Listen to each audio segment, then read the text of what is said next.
What is going on, y'all? Psych Perspectives, giofvcks, and you knew I was about to come on and talk about that red table talk with your girl, Jada Pinkett Smith and Will Smith.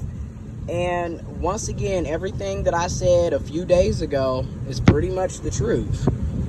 I'm sorry, but what in the hell is an entanglement? An entanglement is a nice way of saying I lead people on, I play with people's emotions and feelings, I say one thing and do the exact opposite. AKA, I'm emotionally unavailable and or narcissistic and toxic. I mean, let's be real. You knew you didn't want a relationship with him, with August Alsina. You knew that you wasn't looking for anything serious. You also knew that he came to you at 21, 22 years old. You met him through your son.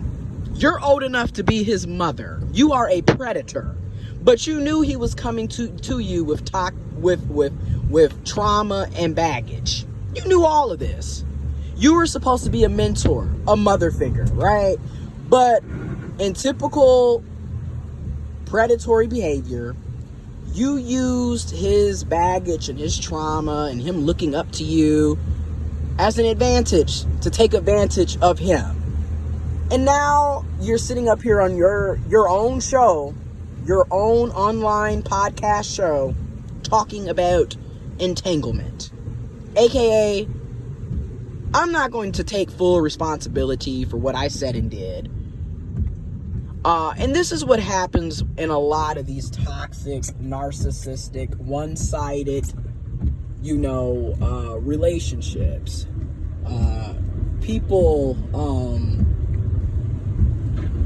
will sit up here, like I said, lead you on, play with your emotions, and then when you try to address them and hold them accountable, they play the victim. And they like to turn the finger and point it at you and accuse you of everything that they're doing, or make you out to be this crazy person who, you caught feelings and it was never like that and all this other shit. And it's really cognitive dissonance, right? Because your actions don't meet your words. If it's not that serious and it was never commitment and I didn't care about you and all this other shit, then why in the hell are you talking about you love them, you care about them? Why are you doing relationship activities with someone that you don't care about, that you don't love, that you're not trying to be committed to? And then I'm going to also say this, because when the shoe is on the other foot, for example, I keep seeing cis-het men and cis men and men in general, masculine folks, who keep, oh my God, Jada belongs to the streets. But then in the same situation, these are the same men, masculine people, who will support people like Future. And Future is just as toxic and emotionally manipulative and abusive as Jada Pinkett Smith. They are literally the same type of people. Okay? Really, it just goes to show you how hypocritical men and masculine people can be, because you can see how what Jada Pinkett Smith did was wrong, but you can't see how what Future and other men do is wrong. It's literally the same behavior. You have Future, who goes around sleeping with women after women, impregnating them, only to bash them on social media and talk about how they belong to the streets and complain about being on child support, when you keep purposely impregnating women. Everybody you sleep with, you impregnate. You don't ever think about getting a vasectomy or male birth control or using condoms. You don't ever think about that. But then you want to bitch and moan about child support when you willingly put yourself in these situations to be on child support. Okay? If Jada belongs to the streets, Future definitely belongs to the streets. Okay? They both are tit for tat. Calling out the hypocrisy in that as well. But I'm also going to bring this up, and this goes to anybody, regardless of your gender, regardless of your sexuality. This is why you do not mess with people that are married, okay? This is why you do not mess with people that are in relationships or committed relationships, or what? Because what ends up happening is they're never going to leave their spouse, okay? They're not leaving their husband. They're not leaving their wife. They're not leaving their significant other.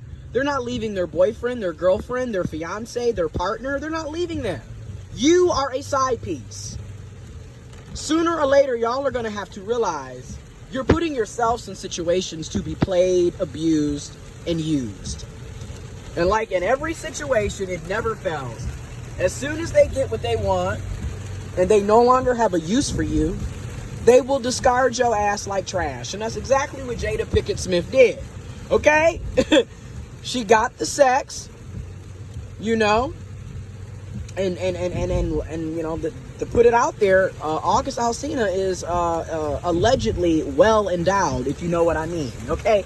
So she got what she wanted, and she got what she needed and kicked his ass to the curb just like that. And that typically is how it goes when you deal and mess with people that are in relationships, people that are already committed to somebody. They're not leaving a significant other for you. You are sidelined. And it is what it is. But this just is another episode of toxic, narcissistic, emotionally unavailable, predatory behavior that continues to go on. And people sit up and be so shocked and surprised, like, I can't believe that. Well, it's really not. And it is what it is. These are predatory relationships. I don't care how you try to twist and turn. And you old enough to be that man's mother. You in your late 40s, knocking at 50, talking to a damn 21, 22-year-old. Okay, so I'm just saying, like, let's be real. You feel me? So I feel bad for August Alsina. But this is another example of narcissistic, emotionally unavailable people who go out here seeking people that they know have little to no boundaries, trauma. You know, it's obvious. It's like a shark in the water. They smell the blood. They know that you are emotionally ill. You've been through a lot. They know the trauma. They see that you have low self-esteem. They see that you are lacking boundaries. That's why they're attracted to you in the first place. And that's sad, but that's the reality. Because somebody that is emotionally stable and has a secure attachment and is mentally healthy and aware and has healthy boundaries and a self-esteem and confidence, they're not going to be sitting up here putting themselves in those types of situations. Or if they end up in that situation, they're going to quickly see, okay, you full of shit. I need to get out of this. Let me put up these boundaries and exit stage left. But somebody that has been through a lot of trauma and abuse, doesn't have any backbone, doesn't have a self-esteem, doesn't have confidence, doesn't have healthy boundaries, isn't mentally stable themselves, yeah, it's easy to fall prey to that. So I'm going to keep this one short. Red table talk, entanglements, aka I'm leading you on and playing mind games. Y'all better protect yourselves out here. All right, I'm out.